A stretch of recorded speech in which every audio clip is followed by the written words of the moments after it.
Okay, US team training. We got Ilona, we got James, Autumn here. And so underhook, well, from this side, if I have an underhook, a lot of people can be lazy with the underhook. This might just be the underhook. When I say lazy, I mean like just soft with it. I mean, they might be really, there's so many variations of underhook. But the one that I find is safest for, safest is actually the wrong word. A variation that I find keeps my shoulder blade and my shoulder very safe is pushing the shoulder forward, the shoulder blade forward, and making sure that I have this my space control connected with shoulder and the back of the hand. So I'm connecting here, and I can pull and I can push. But when I push, I'm pushing through not my shoulder itself, but from the actual scapula disappearing into the upper back, and having this awareness and training that connectivity can be really valuable doing weights and soft weights. So what I'm getting at here is that if you're doing this soft reach around push up at the end of the weight and then switching to the other side, notice that my hand on this side is actually coming to protect my face because I'm still training martially. So I'm coming up to a guard position, and the other hand is swooping around, and I'm scooping and I'm pushing through my hips. I'll lower the camera so you can see that I'm actually doing an uppercut type of posture, because this arm crank, and I'll show the arm crank with Autumn in a second. But this is the motion. It's essentially an uppercut motion coming around over someone's elbow. We have their arm tucked in between. We're lifting up, up, up, and out across their body. Or if we step back, we might retract the outer leg, step back, and do the same thing, but still pushing all the way through the shoulder blade. On, may I use your hand, please? Just to demonstrate. And Ilona, just to be clear, just want to make sure this is from what James just showed. James just showed you're here, and then in the tournament, the guy came under the arm and pushed up, right? Right. Across. So right here, the full expression of with that is we're in a 50-50 clinch. We come around, and if we're doing moving step, I'm going to step backward to the side. So this leg, just adjust right here. Step back with my lead leg back or to the side to get more space. And I'm going to, and though they may have more of a grip here, so if Autumn maintains that, that's even better for me. And I'm doing the uppercut motion. So again, if I grab the weight, just to demonstrate the weight with her, got the weight here, I'm scooping underneath, and I'm going up, up, up, maintain your palm there. And it just becomes really challenging for the person to get out. And that sets up a two-part combo as well. So the refutation for that, can you put that on me? So here, I'll put it on Autumn. And Autumn likes to softly start slipping out. That's actually super correct. So you slip out, throw the arm out. Here, do it on me. And you're essentially going to do the same move. So step this leg back and lock this arm around me. Yep. Great. And step back and uppercut up. Great. So she's uppercutting up. I have to run with it to save my shoulder. But a variation is the second you feel that, or the refutation, the second you feel that, I pull my arm out. So I literally just whip my arm out in a similar way that I'm whipping my arm in. So one drill that we would do previously is just putting each other in that and whipping our arm out. So put me in, step back. Great. Step back and go for it. And I'm whipping my arm out as fast as possible and trying to come right around. So it's here. I'll go to you. Put your arm out and come, yeah, and try to come right around to the back. And we can turn that into a softer and more precise drill, because it's in a lot of the forms. You know, even in Wu style, it's in William C.C. Chen's Yang, reverse breathing. So really just going from 50-50. And let's just review really quickly. So we have the weight to strengthen the arm. We have the reality of the technique and getting out of the technique by whipping the arm out as fast as possible. And then there's the combination from the technique. The combination is, let's switch sides. Combination is, we're 50-50. I'm going to step back. I'm going up. She whips out or tries to get the arm out. Boom, I catch.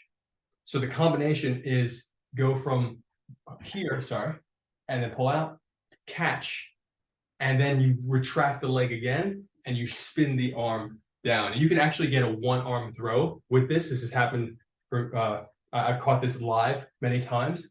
So you go from 1, 2, and all you're doing is up, down, up, down.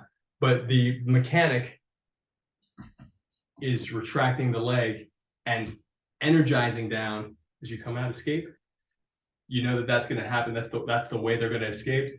And you spin the body and retract. So you energize, inflate the tricep, and create this downward structure. Again, pushing the shoulder blade in. So if you guys want, we can review all three of those, all of that right now, and just go for a drill. I'm not doing super well today, so I'm not going to join you guys for the full training, but I will be available if Dran needs to do a quick demo on another person though. Thanks, Autumn. Good to see you. You too. So you guys got the weight drill. So how about we work on the refutation and then the combo? Yeah. Okay. Awesome. So you're starting? Yes. I'm just coming out. And so, yeah, so the second you come out, think about whipping behind, because you want to get out of a danger zone, and you want to get more so into it really depends on your strategy. The value in adding an element like this, thinking wise, in a drill is just to have a clear intention outside of escape. So I want to escape, but I want to set up what? If someone's whipping their arm this way and you've whipped your arm on the outside, they're likely still going to be going this way with some form of momentum. So if you get your arm to the outside of their momentum, you can ride their momentum. So just think of it that way. And that's not the only strategy, but it is a strategy. So someone's whipping up, and let's start it out slow so that when we can keep on increasing it, just the escape. And yeah, that's the combination. As a matter of fact, I'll pull a video with the combo right now while you guys are doing that from it's with Arthur, if you remember James. Arthur's pretty strong guy. Okay. Maybe this part.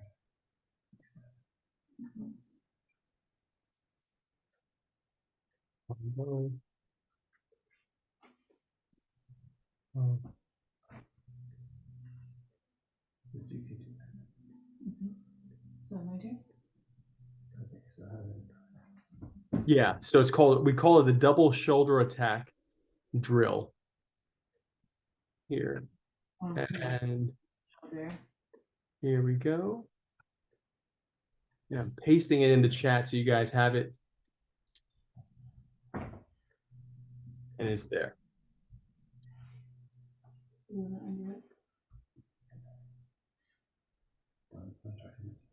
Okay, so you're gonna underhook me. Yeah, you got it.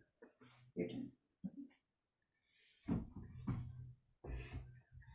Okay, so James, go for that again, and Ilona, yeah, awesome, keeping the footing. Awesome.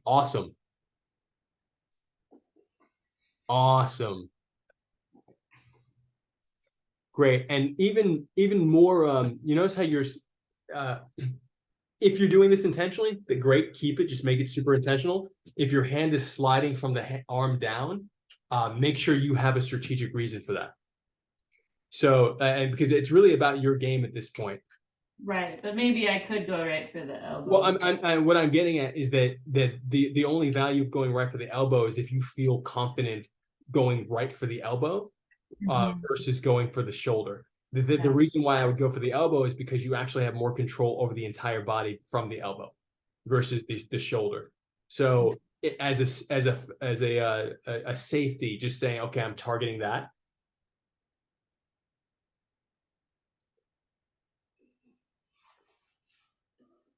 That was because it was already there.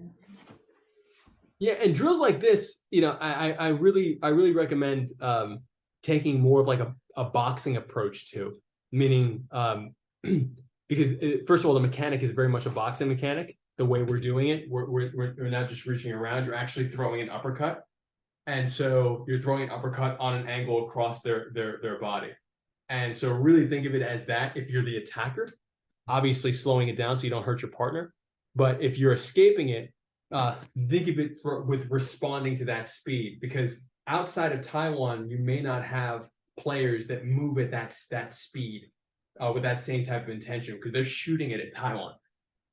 Like maybe there are some other players I'm sure around the world that have that ability, but most of the players you're going to encounter are going to be more Tai Chi with it, quote unquote, meaning that they're going to try to stick the entire time, or they're going to move. They're essentially not going to be as precise and sharp, meaning like they're not going to shoot in the same type of way that someone in Taiwan, especially from the Shizhong Tai Chi College, might. So if you experience that, and this was our reputation for their arm drag, so they would shoot their arm drag, we would shoot this, and really just blast it right to the arm drag. So we feel an arm drag coming, shoot it under the arm drag. So just make sure that when you're doing the drill, as you speed it up, you're speeding up for the precision of the end movement. So if you know that you're ending here, and it's the shoulder blade, we know mechanically shoulder blade pushed in, fist or fingers as high as the nose. If you have all this personal geometry that you're aware of for yourself, personal geometry here shooting in, then go for that shape as fast as you can. Personal geometry, get away from it. Personal geometry, and get out of the way and get to your personal geometry, to the end shape. And I would run it like 10 each and then switch, 10 each and then switch.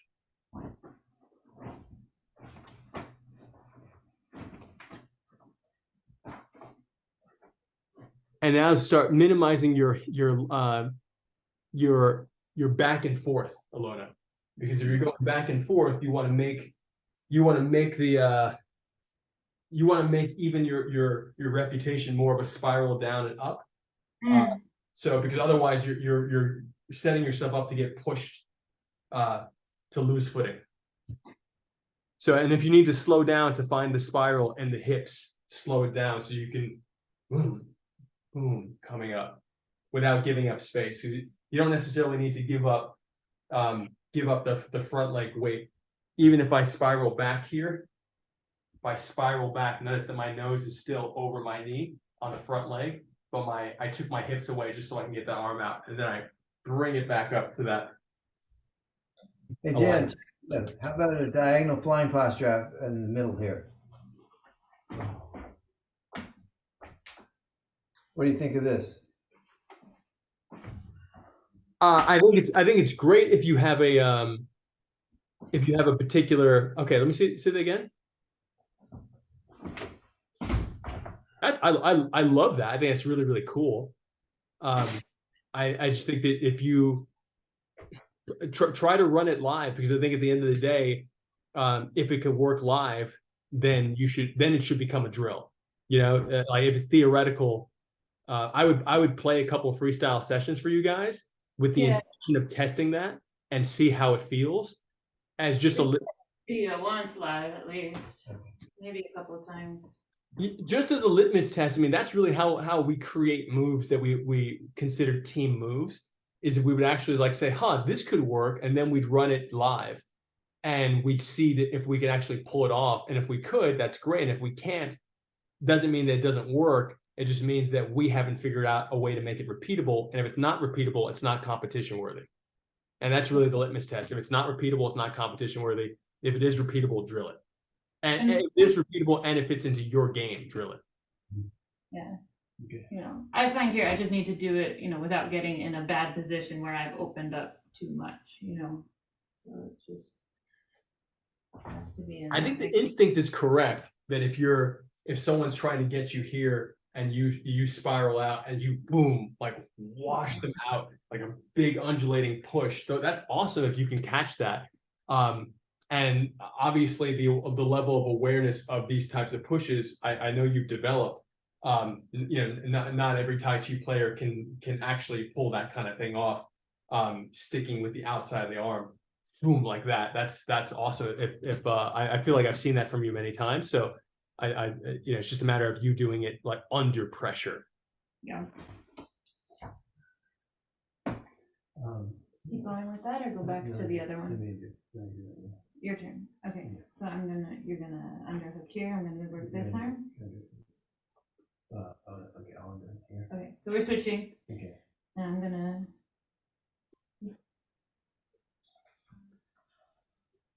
Mhm. Ready?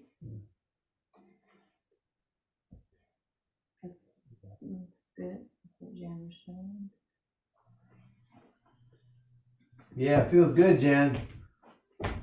You went really like straight across too. Yeah. Yeah. I'm staying on my front foot. She was moving back and forth, but I'm getting better technique off my front foot the whole time. So I'll say this: my one concern about that, and I'm not saying that you shouldn't do it. I still think you should run it live.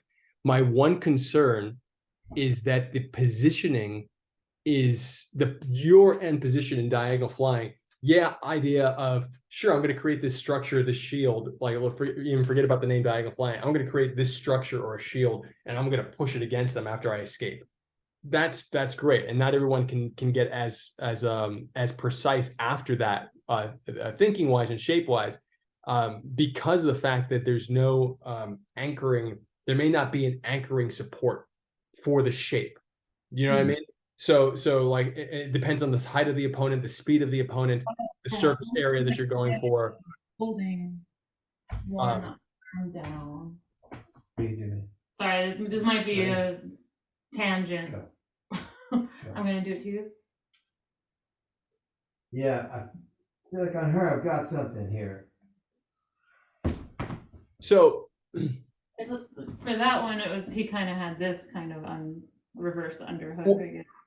And that's more realistic for like James. You remember the diagonal flying that we would train, the throw. You remember that? Which feet for the moving step? Like I'm trying to how do you use it in the fixed step? Sure, Autumn. Let me grab Autumn real quick. But why don't you guys keep drilling? Let me grab Autumn for fixed step. But essentially, you would likely have to go off of an arm drag, James, to get that to work. And it would be a back arm drag, meaning that if you're the front arm drag, you could do it. You could, but it would be a harder leverage, because normally when we do the moving step version, where you tap the back arm, step, insert under the back arm, and drag the body over the front leg that you've sliced in, you slice that leg in. You have to figure out how you're here, you get the back arm, and then you're going to really drag the person to where it's more of a power move in fixed step. And I think it requires a lot of waist power and leverage to pull off diagonal flying and fixed step. Not saying it's not possible. It's just that you have to really train for that. And I think with you guys having about a month you have a month left of intense training. And within that month, 2 weeks before the tournament, that second week before the tournament should be your most intense sparring week. And 1 week before the tournament, you don't do any sparring at all. You just focus on technique and speed and grace, strategy, etc., because you want to keep the body like really healthy and safe. So just with that in mind, I think that you want to minimize the amount of like new moves that you're going for, unless it's something that's like really about like safety. Right now, like if you have the 5 moves that you feel really good about, that's great. And if there's safety concerns like this one, which is why I think it's so valuable, it's like, okay, cool. Well, the refutation is get out and come right back around. And if you are the attacker, this was a key move for me personally feeling strong against Taiwan.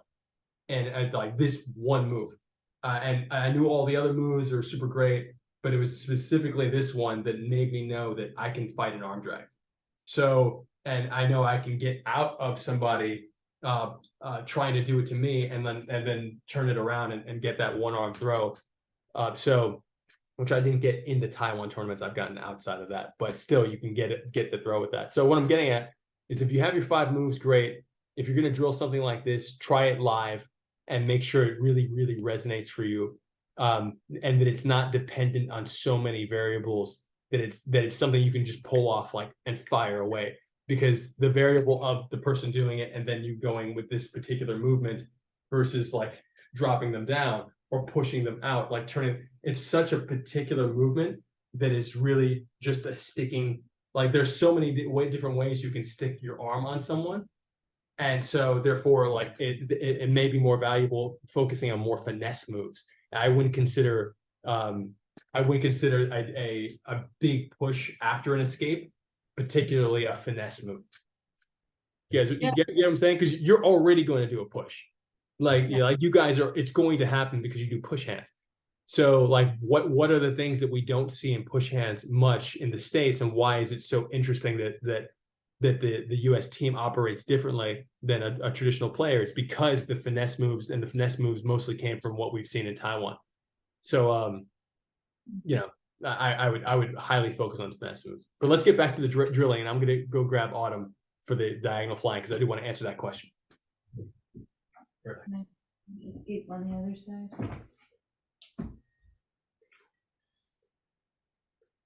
Sorry.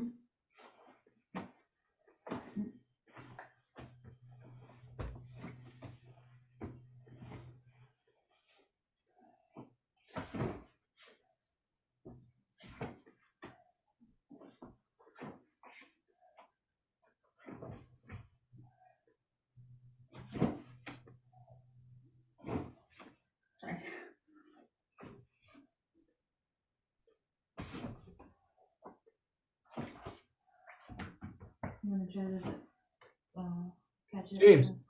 James, let's slow down just for a second. Autumn's coming, but when you do that, if you could slow down and while we're shooting it like a hook, like we are in fact shooting it like a hook, there is an open palmed variation that's actually the foundation for it.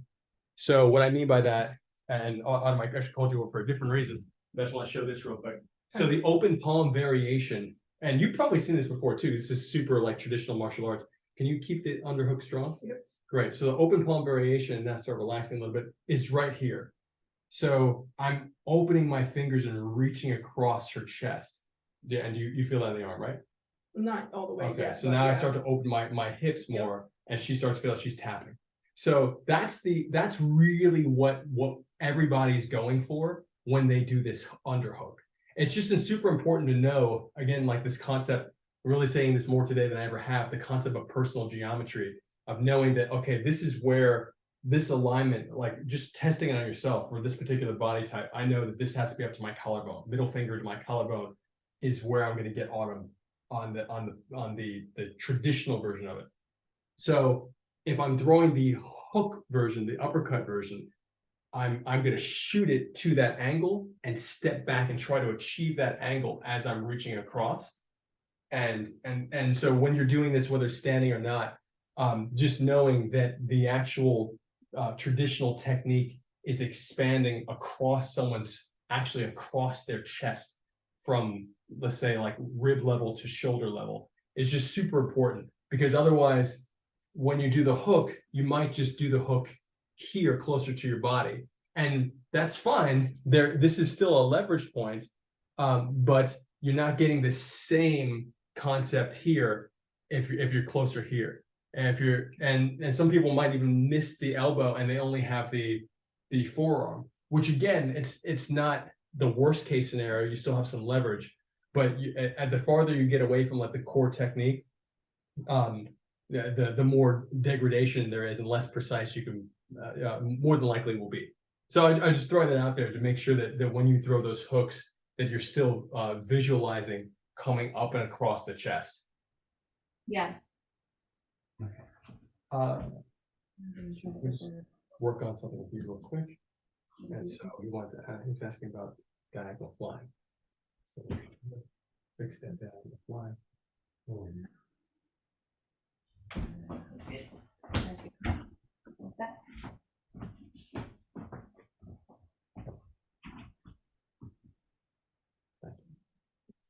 Guys, I just want, since we have Autumn for a second, I just want to show you real quick the what I meant by fixed step diagonal flying. So the going off of an arm drag, if we're playing, real quick, going off the arm, so her back arm, let's actually switch legs. So normally we would arm drag the front arm, the lead leg arm.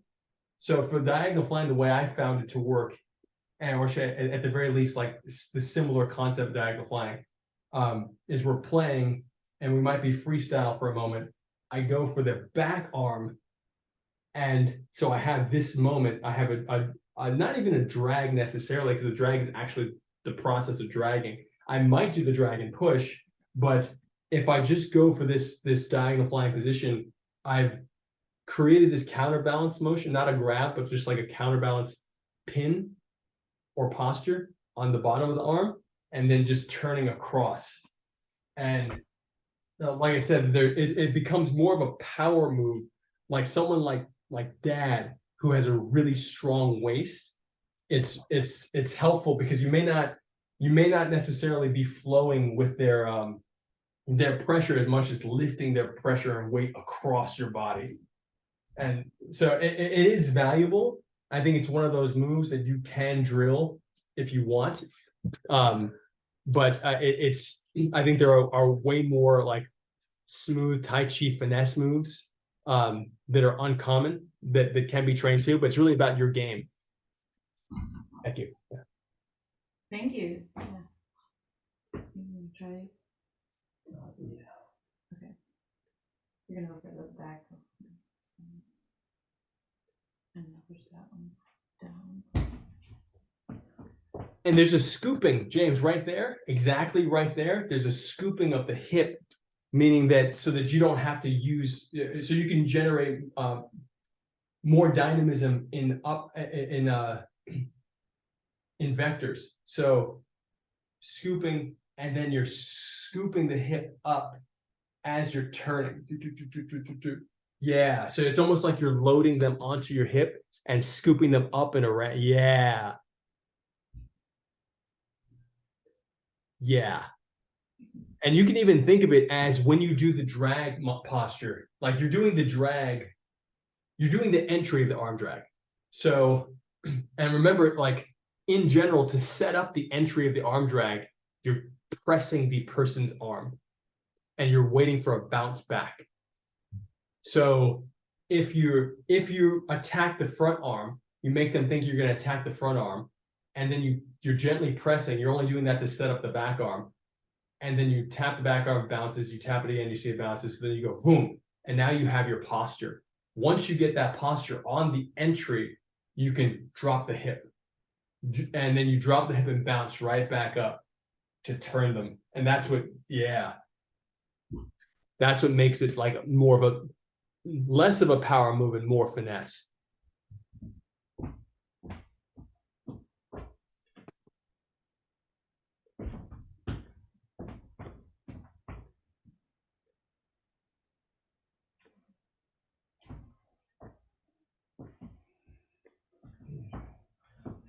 Switch feet.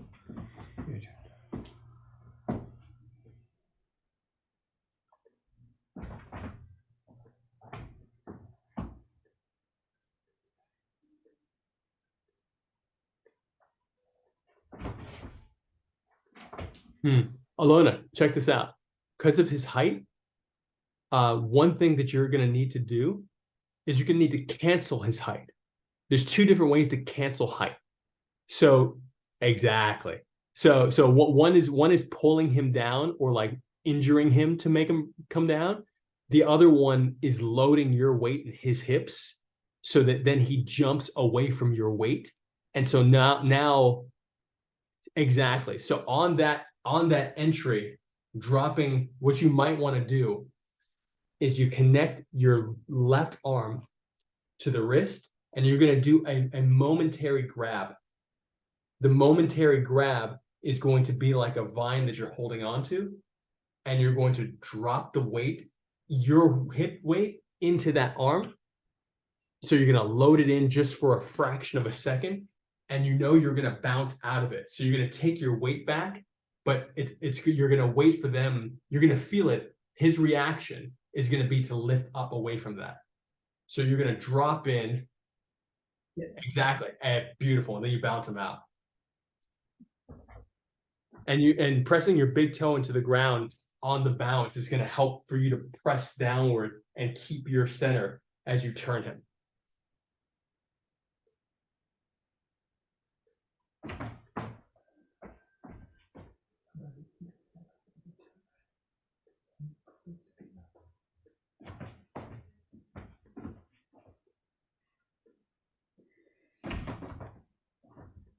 And Ilona, check this out.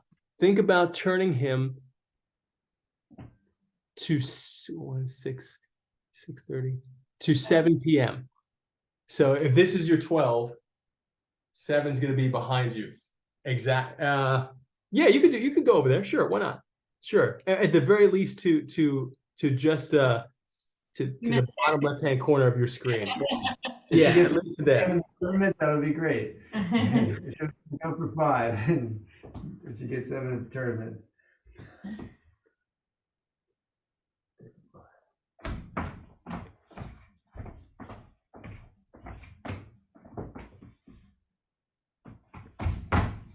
Good stuff.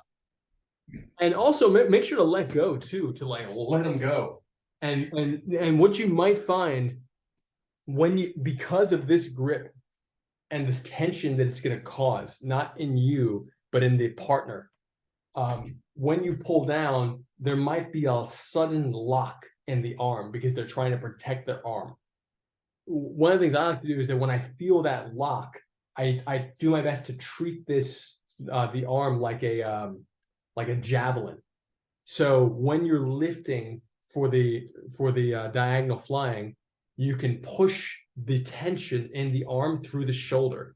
So you're lifting up and you're turning them, but you can use this as a leverage point to lift it. And it's a very gentle, these are uncommon, weird feelings for people. And so you're actually like pushing their tension back into their shoulder. And it gives you that much more, like more of an advantage on the spin upward. So you just did your entry. You have your hand here. This is the drag part, the drag entry. I drop my weight down. I know they're coming up, and then I push this up, and I kind of throw it like a javelin behind. And I'll pull a video where we did a breakdown of that too, and put it into this chat right now because we have that. One other thing, Jan, just as a technical point, is what is it always the right foot forward in Taiwan fixed step? It looks like. I think so. I think it's always that forward. Because that would be helpful to us. Because then I could just eliminate my entire half of my fixed step training and just keep my right foot forward the whole time in training over the next month. Well, you could do that. I think the challenge, my personal challenge with that is that how it throws the body off balance. Okay. In terms of muscular, from a muscular standpoint, that always never sat well with me. So we always train both sides. That being said, if I definitely think that if you feel like, hey, you know what, I only want to focus on right leg forward, that may be the right thing to do. But I was even now, like one of the things that I'm dealing with is I'm massaging out deeper tension on my right lower abdomen because of the tension that I developed in some push hands, in playing push hands intensely with my right leg forward. And so it's not a great sensation at all.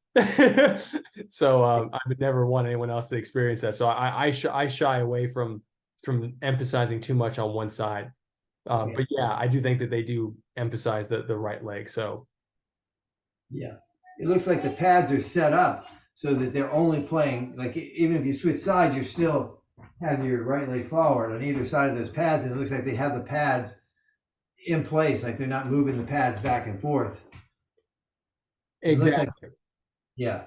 So that's just a question, aside from the being safe training, just in terms of the competition day, it is only going to be right leg forward, right? Yes, it's only gonna be right leg forward. And I found, I don't know why I named this video, what drill should I make next? That makes no sense. Like this is a very specific drill. I'm gonna rename this video and I'm gonna post it in here because it has the exact technique I'm talking about with Autumn and I doing it. So we have that. What is most helpful for you guys right now? Like, do you feel like you have 5 techniques you feel you're I training? want to go over those 5 techniques that we're doing with you. Okay. Yeah. So Ilona's got a list. It's hard for me to do it off the top of my head. And off the top of your head, how was training with Dad? Good. And we've got this other guy, Michael, that you saw the videos with Michael, right? Yep. Yeah. So he's like the young strong guy, and your dad is like the brains of the operation. I'll send you another video that we made. We were trying to work out some like of the foot coordination because we had mats. We can't work that so well right now, but I'm gonna send you more videos of us working on the takedowns with that are Awesome. like foot sweeps, right? I don't know, standing foot sweeps. Okay. Standing foot sweeps for Taiwan? So while we were working on it a little,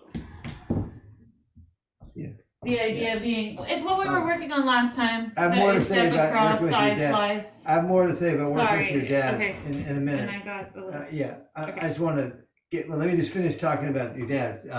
So one thing that he's got that he's way ahead of me on, that I told him after the last workout, was he blasts. I mean, he goes like he's like he's in a fight for his life, like right off the line.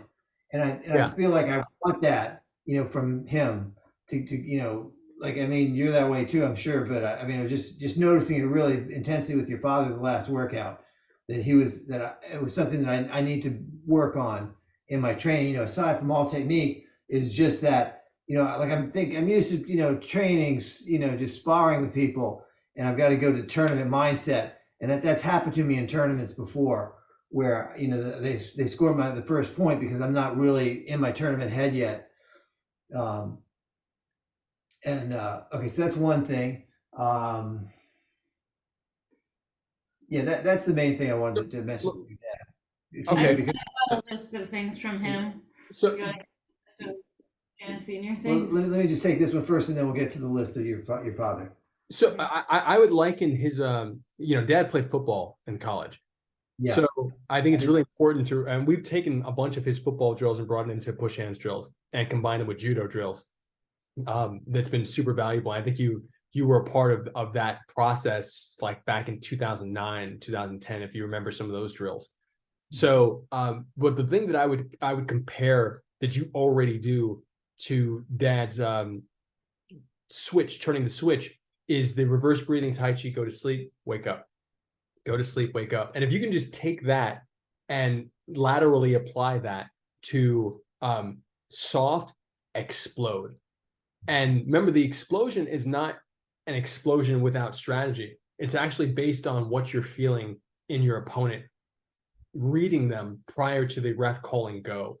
So, really pay attention in those moments when you're connected, and make sure that you're touching the opponent, pressing, inflating a little bit more in the wrist, inflating the tricep, pushing out the elbow, pushing their elbow in, seeing what the reactions are. And then knowing that, okay, if there's tension here, the person's really being tense on the right side, then maybe I'm going to make them think I'm pushing to the right side. I'm going to swing I'm going to push my left on their right, and then I'm going to swing my right up to the corner where their tension is, because I'll flip their tension. It's really being able to read the blockages and the softer, vulnerable parts, and then manipulating those. Distilling this again, if you just have a heavy bag, and especially if you have time, because the last thing you want to do is start exploding on a heavy bag, which is going to hurt the joints. It'll shock your joints. So I think if you have a heavy bag, start just playing with postures, maybe going from, I'll literally touch a bag and it'll hurt my wrists if I don't take some time to build up the strength over a few weeks.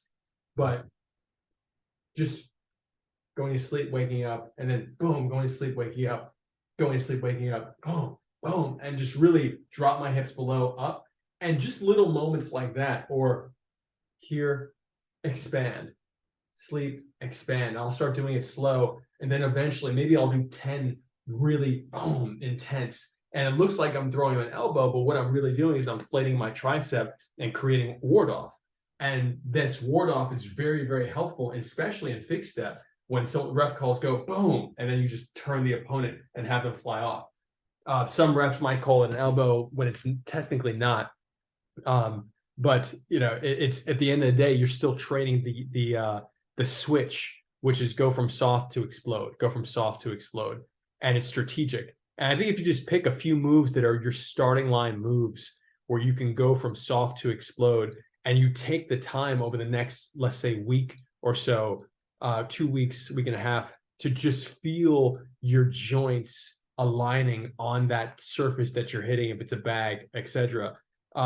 Give yourself that time to build up the endurance to take the intense pressure, because otherwise it'll be a negative feedback loop of, okay, I'm doing this, but now I'm super sore and I can't perform as well in the other areas that I need to train. So just make sure you're just being patient with that. And I think that within two weeks time or so, you're going to see a difference in how you can fire off the line. And remember that anything you fire off the line, this is something else to think about, is connected to a combination you're setting up. So if you're pushing a guy, he's not, and that first fire doesn't work, or he doesn't go all the way off, it's like, okay, cool, I'm ready to receive and turn them this way for my crank. Or I'm ready to I push, now I'm arm dragging them back because they're coming back. You know, something's going to happen. And as long as you are training your other 5 moves, they're going to come back into play off the line. So off the line, you fire in one direction or another, and then your 5 moves are there to back you up. And maybe your firing is one of those 5 moves. It's totally possible. Okay, I have 2 questions. I'm going to ask them both first. The simple one we'll answer first. I'll request an answer first. The second one is going to be things from Brazilian Jiu-Jitsu that you take, if you have anything helpful to say about transferring from Brazilian Jiu-Jitsu to push hands. I'll do another video right now. Simpler. And that's last week you gave us the assignment to start working our inner thighs and our outer thighs for the slices. You know, we're doing this uchikomi like William does, and Which one? also doing, just the fist into the body. Okay. Yeah. And Stan Israel was big on that. Was you know, really conditioning the body like a truck tire. And one of Stan Israel's drills was this.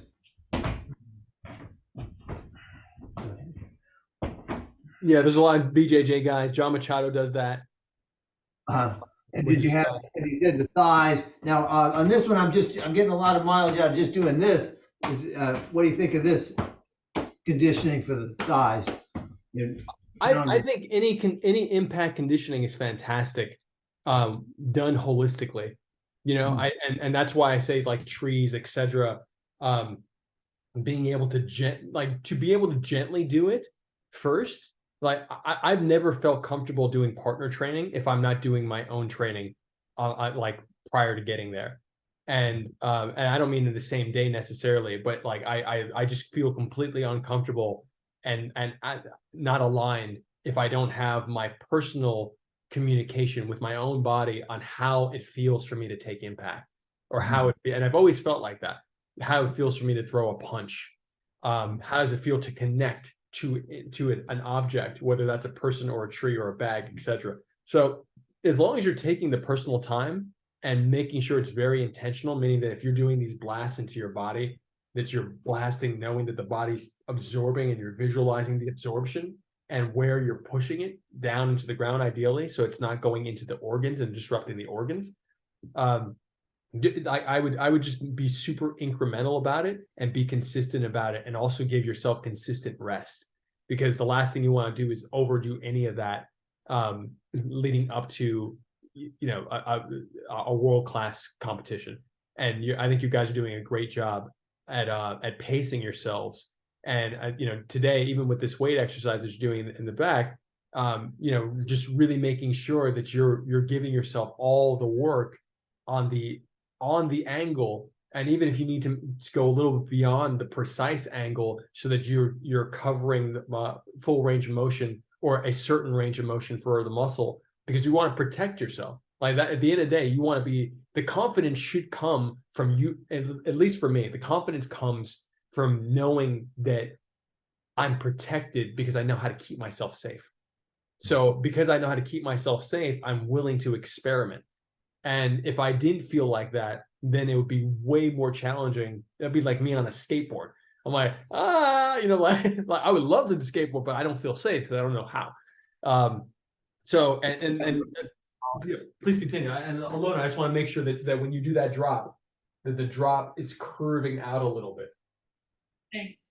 It's because the curve is going, that's what you're doing, going around the elbow. You curve out and then come up, and shoulder blade pushes in, and then curving out. And I'm even opening my stance, and then I'm coming down. And if I just do it on one side, so you can see front, curving out, and I spiral the arm up, because that's the actual mechanic that you guys are executing, is a spiral. You're snaking around an arm. So you're snaking around, coming up, and just adding weight to it is going to help you develop the muscle. And then, of course, obviously stretch. Oh, yeah. Okay, and the second question was, what else? We're listening to this thing. We recommend John Danaher, who trained some of the top MMA people, known for their Brazilian Jiu-Jitsu, and he's got these things called the Danaher Diaries. He's also got a podcast, but we're listening to the 3 volumes of this. We're on to the 3rd volume of the Danaher Diaries. So, and we're getting a lot of stuff that we think, oh, well, that's just like push hands. Like, remember Jamie Alexandrino? He used to say, yeah, this is just like what Jan does. When I would train with him after you left, he would say, no, yeah, it's just, we're doing the same thing that Jan's doing, except, it's like a different, we're on the ground. It's like, he's the horizontal version of your vertical version for Brazilian Jiu-Jitsu. But, did you have anything else to tell us about your experience with bringing Brazilian Jiu-Jitsu concepts, because Ilona loves Brazilian Jiu-Jitsu, into the push hands competitions? Yeah, I'm Josh and Dan really gave me some great guidance on actually Josh and Dan, but it came from Ahmed Best. And I don't know if you met Ahmed. Ahmed is wonderful, great martial artist. He also plays Jar Jar Binks in Star Wars, and he's a Machado student. And Ahmed was pretty clear with the arrow visualization in Brazilian Jiu-Jitsu, and Josh and Dan definitely shared that with me. But then I got a chance to talk to Ahmed about it, and it was I made a video that I found on TikTok, but I found on YouTube. But my TikTok has graphics put into the video while my here we go, found it.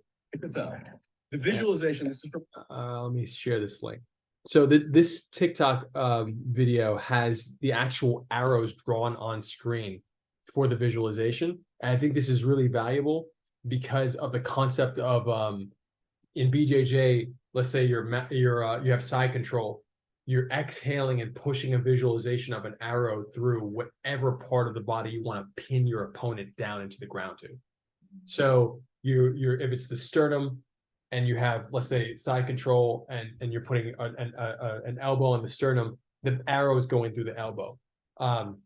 If you want, that happens, the same thing in push hands, and especially if we're like, the concept of, let's say, we want to put pressure into the opponent here, like to move them over. But what part of my body am I using? Well, it's really any part that's connecting. So if this is my opponent and this is me, and I'm exhaling, I'm sliding my arm, the visualization of the arrow remains the same the entire time. So I'm shooting my weight, and notice that my hip is moving. I'm shooting my weight and my hip into along the lines of that visual arrow, but my surface area is changing. So the concept of surface area not being related to the not being disrupted by sliding contact. Gotcha. sliding Beautiful. contact, but what I'm getting at is that the visualization is not disrupted by surface area. So your visualization, no matter where your body surface area touches. In our weight sharing for the contact improv, where it's like Brazilian Jiu-Jitsu, where I'm sliding, but I've got to keep my weight. The vector's going down. Exactly. It's the same concept. It's just applied. It's whether you apply it standing or spinning or on a limb or on the chest or on the belly or on the neck. It's the same concept. Beautiful. And if you think of more things over time, like I think this is really appealing to us. When this concept was really great, and we're going to focus on what you just said. And if you think of any more, over the next week or a few days before we talk again, I wanted to say, we're really into the translation of Brazilian Jiu-Jitsu into Tai Chi push hands tournaments. Well, I mean, check the last three videos on my YouTube channel, which are with the BJJ black belt Jason Bukic, who we did the World Series of Tai Chi and Brazilian Jiu-Jitsu last year. We did the first World Series of Tai Chi push hands, and I was the head judge of that. And I hope that we can do more of those. It's just really tough to get like the athletes, the push hands athletes, to come together in the States. So I think we're still evolving there. But like you'll see the training leading up to the tournament. That's what I've been posting. And Jason's doing push hands with me. He does push hands with all his BJJ students. He lived in Taiwan, and that's where he discovered push hands. So he uses it to warm up all of his students, and in particular, fixed step. He thinks fixed step is really going to be the most valuable thing for the Brazilian Jiu-Jitsu community. And I agree because, the moving step, it's easy to not understand what you're looking at. It's to say, oh, okay, that guy's sloppy. He's like, that's not grappling. He's just a sloppy fighter. People are looking at Josh Waitzkin and saying that. It's sloppy. They just don't know what they're looking at. They're not looking at the as Trevor Cohen, if you remember him from the US team, he said that Tai Chi happens in the evolution between techniques. And I thought that was such a great, versus like a judo player where they're going for this technique or that technique. And our technique is happening on the way to those techniques. So it looks like it's becoming sloppy, but what it actually is us sticking and disrupting and moving weight based on how we want to do it. So I just think it's super important to distill it in fixed step. And I do think fixed step is going to become a major game when people start seeing more players like yourself coming out and dominating. And Nico Aslop, who won the tournament last year, and that was wonderful, to see him there. And now he's going to be on this coming Wednesday on Survivor. And he'll be doing his Tai Chi on Survivor, and it's great stuff. So I want to really support that. He won that tournament, our first World Series of Jiu-Jitsu, and he was a top player on the U.S. circuit. He never went to Taiwan or Chen Village, but I do think that those are different skill sets than what we have in the States. But I really liked his game, and some of his internal body mechanics are really, really cool. And following him for years. Say it again? I've been following that guy for a couple of years on YouTube. Seeing what his techniques. He looks like one of the top players in the U.S. Yeah, definitely, easily one of the top players in the States. I think that we really need to, and what the intention with this tournament was that we did last year, World Series of Push Hands, was to take some of the Taiwan rules and make it even more like extreme, like more martial, to tie into the Brazilian Jiu-Jitsu community. And there's a lot of kinks that we have to work out. We had the pedestals, but the pedestals were sliding. We did left leg and right leg forward rather than just left leg, which was great. But like the pedestals weren't there all the way. We didn't really have weight classes. So there weren't enough players to have weight classes. So, it was stuff that was challenging just to start it off. But I think that it was at least a good showing that, hey, you know, Nico, who had essentially retired from push hands, came out of retirement to play, and that was really because he, you know, I think emphasized that he really wanted to compete against me, and even though I wasn't competing, we did get to play a part of the rules was that anyone who's the head judge, me or anyone else, just like a kendo tournament, has to go against the winner has to play the judge. And so Nico and I got to play and fight commentary, shot the video and put it up. And I'm going to put out the same video, but with my commentary, probably on Wednesday, in celebration of him being on Survivor. So, and I've been waiting like a year and a half to put that out because it didn't feel like the right time. So now it's definitely the right time. And it's really great, you know, because you can see the difference in approach. Obviously, no weight class, but it's also like it's important he beat me 14-8, I think, and in points, and it was awesome to see, you know, a different style of push hands, and also experience a different weight. You know, like Josh and Dan really got the idea of shifting out of weight classes shut down by the ICMAC, because Josh and Dan would win every weight class. So really interesting to play tournament wise outside of my weight class, and you know, be able to feel strong, but also to understand the value of weight classes when you're playing the game. And it was awesome. It was just really, really cool. So like I'll share that with you too. But a lot of my videos in the last 3 days are all BJJ and Tai Chi and Kempo combined. So check those out. Look for that. Also, I've got this new idea of promoting push hands by taking, I think Ilona is really becoming a phenomenon.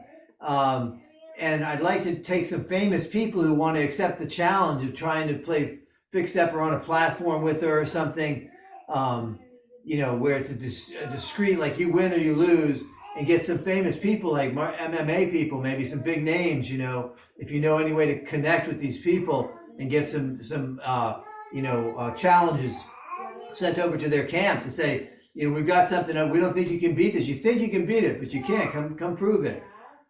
You know, I think that's fantastic. I think you're talking about after the tournament, right? After the tournament. Yeah, I definitely think that's something that, like Tushou Chen, who you'll meet in Taiwan, the head coach of the Taiwanese team, he does stuff like that. He'll hang out in parks and just let people push him. I thought about doing something like that in Madison Square Park. I was like, maybe I should just stand there to get more students. Like, you know, this is years ago, and just let people try to push me out of a ring and make it hard for them. But I think that one of the challenges that Tai Chi has had, and hopefully I think that's definitely going to change in the coming months and year, is that it really hasn't had a publicist. You know, it hasn't had a PR engine behind it. When yoga did, yoga got popular because a few celebrities were really pushing yoga. And so I think as a community looking for that. And I think that we're getting closer to that moment. I think that Ilona just being prepared, because I actually really do think Ilona is the best player in the States. I think she's the best female player in the States. And if you know, her having more time, I'm hoping that she's getting some time with Max. I'm hoping that she's getting some time, like more time with Dad, to diversify, playing with folks who are very aware of the rules that put you under the pressure to achieve at a high level. Because I think a lot of the push hands players that don't have, especially Taiwan, I think the U.S. circuit is as wonderful as the talent has increased, but it's still not a high pressure circuit.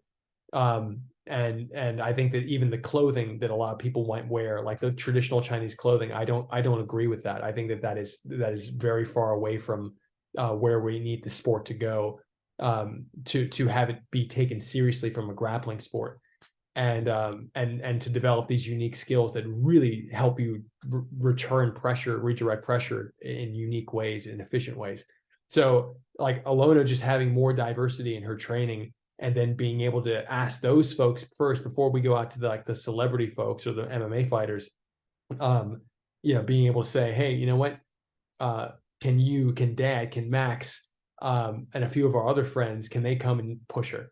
And if she can get past them, especially people who don't care about martial arts or don't care about Tai Chi, and they're just like, okay, yeah, whatever. And then to see them not be able to do it, that's going to be like, I think that is a chapter after you guys take a little break after Taiwan. That's a great chapter, and I'll do my best to support that intensely on my end. And we can think of a campaign around that too, put some video content out around that. And I think that's pretty cool. In New York, like Max and your dad, that you think we should be training with?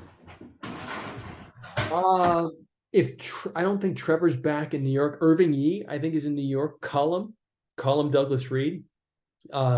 He is yeah, I know he was really upset at me for having the full version of Josh's tournament online. So I'm not sure if he's still upset. I think he probably still is. But I love him no matter what. And like, he's a brilliant player, very unorthodox, very like totally unorthodox player. So if you haven't played with Cullum, he's an interesting guy to play with. So Irving Yee, Cullum Douglas Reed, if Trevor Cohen's in New York, but I think he might be somewhere else in the States, but I can always ask him. And then there are a bunch of players I know that they're around New York, but again, if they haven't gone to Taiwan, I do my best to say, okay, well, like eventually, like it's you just get such a different type of mentality, and that's even for Nico. I would love to see him train for the Taiwanese World Cup, because it's a really different. It puts you in a different level, and it's strategically. I think strategically it puts you in a different level and puts you in a place where you start seeing things differently. And I really want players like Nico that are actually at a high level for the U.S. circuit to step out of the U.S. circuit, go to Taiwan, and I haven't gone to Chen Village, so like I have to apply it to myself. I eventually want to go to Chen Village, but I want to make sure that I'm in the right space in my life to be able to do that. And I don't necessarily hope they don't have the same rules as Taiwan, where it's like, okay, if you're 40, you can't do moving step. Like I don't necessarily agree with that. I understand, but I think that Probably look much younger than you are. What year were you born? Oh, I was born 82. But I don't drink, I don't smoke. I drink a lot of water. I have a phenomenal face routine. But what I'm getting at is that in my experience, keeping myself safe is because of my awareness. And so I think that when I watched Josh play with like high level players in 2004, there were over 40. And like they're masters, true masters. When I watched that, and these are all online, you can watch them. I was like, wow, man, like these guys really know how to neutralize. They're not getting thrown. They're not, it's like they're really know where to step, what to do, how to push. Even if they don't win, they don't lose, And I think that's a really important place to be, and to be able to allow people to step into that arena and showcase that. Because there are many folks, in their 60s and in their 70s and even in their 80s that I've seen that I'm like, wow, these guys are still real serious, and some of them are still competing. I know folks in their 80s and 90s still competing, and they're strong. And so like those are the folks I look up to. I'm like, yeah, okay.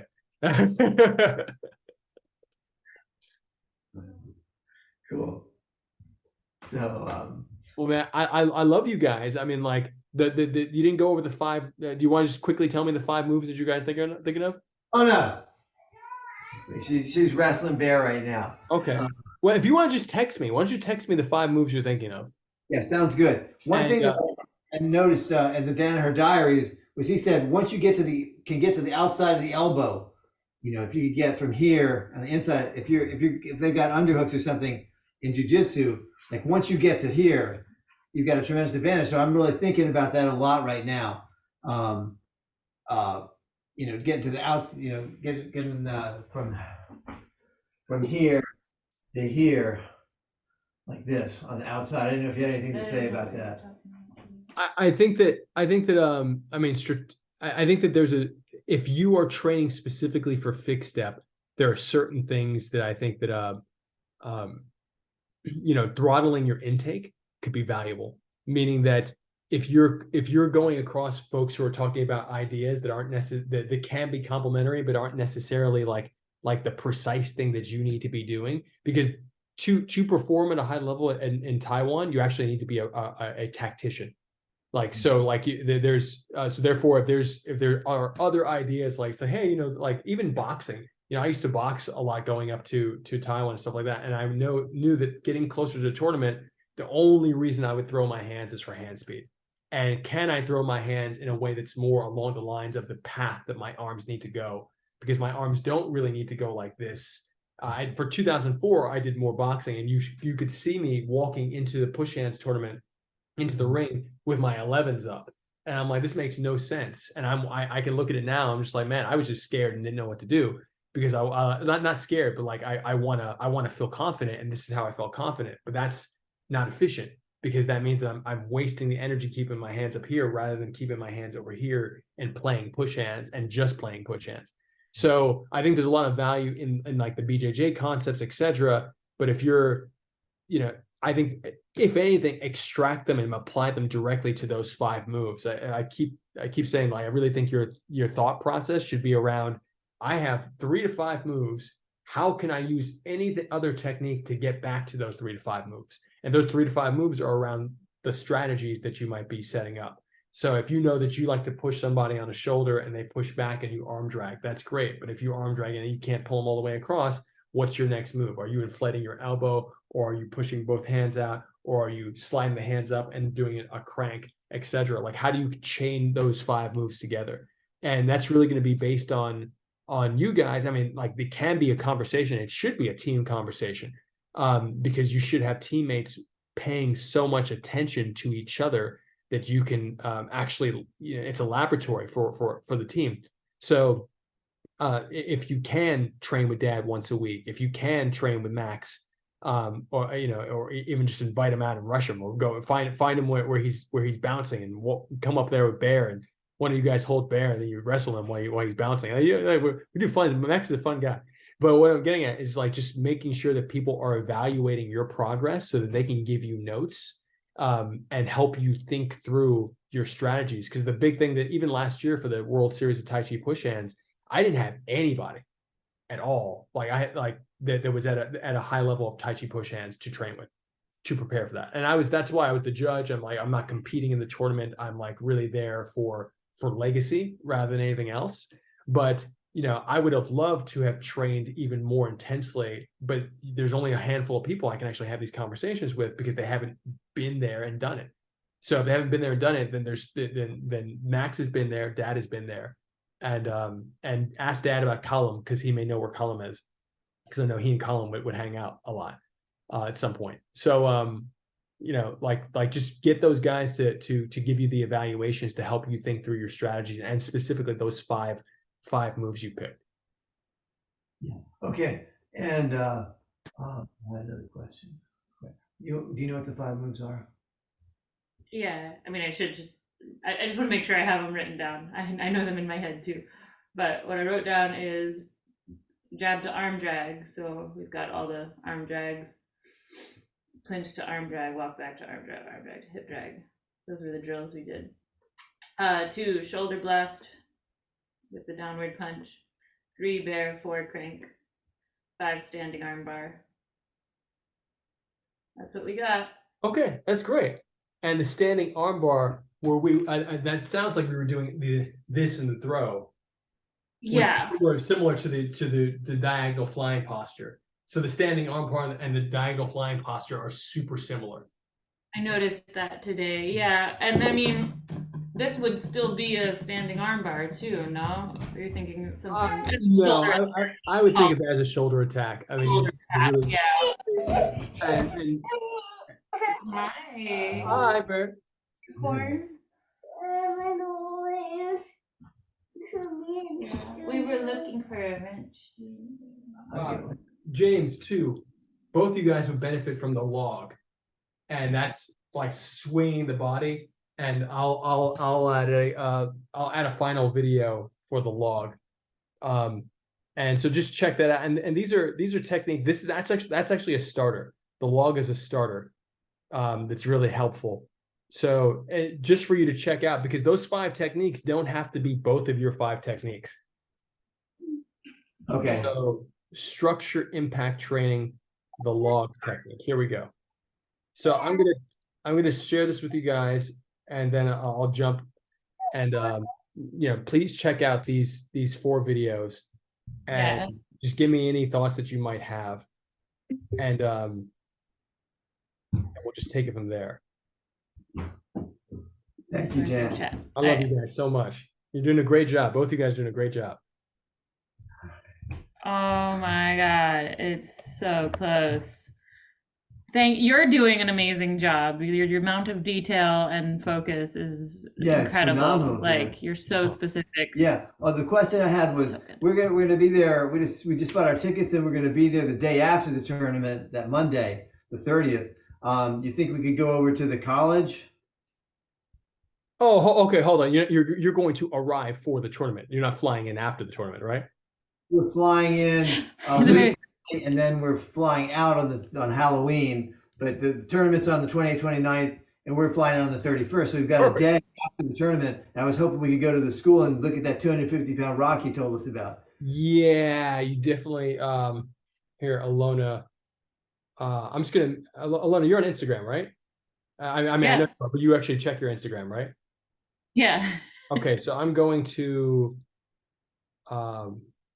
I'm going to do it from Jan's Tai Chi right now. I'm just going to connect you to Tuisho Chen. Yes. Wow. Wow. Yes. Okay. And Ilona. Taproot, right? Tap. Yeah. Root.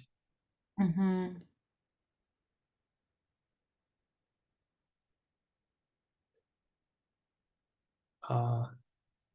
Oh, and you guys met Casey, right? Yeah. Where's Casey now? He's probably back in Taiwan. Uh-huh. So let me add Casey to this too, so he can help you coordinate. Yeah. Yeah. We're gonna need to find a babysitter for Bear and somebody to be in the ring with a cell phone to call us to come to the ring, and then we're gonna function as each other's coaches in the ring. Ask Casey to help you with that, and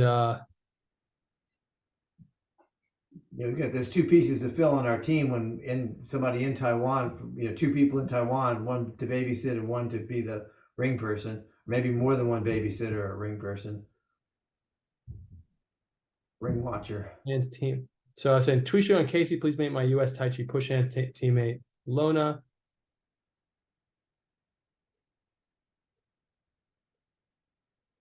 She and our other teammate James. Would love to spend time with you and visit your school. Indeed. Time with you and visit your school after the World Cup. On Monday the 30th, October 30th, we could go to a school if he's available.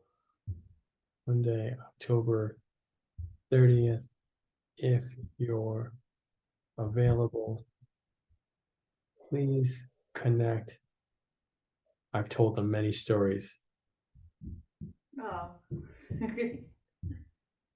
about your amazing training facility on the farm. And boom, boom, boom. Done. Cool. Yeah, I should have added my other group. Okay. Tai Chi World Cup. It's naming the group. No, that's good. I'm gonna. Sweet. And I'll make a Following. US team. Let's put in US team.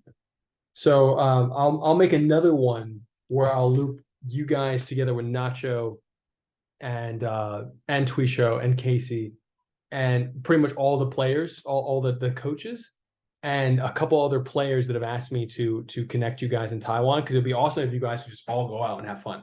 That'd be amazing. And please send me some pictures. But that'd be really dope if you guys could just do that after the tournament. All right. I love Great. you guys. All right, Dan. Super Love you. inspired by you guys. Thank you so much. I'll share the video soon. Okay. Woo! Yeah. Good team. Love you.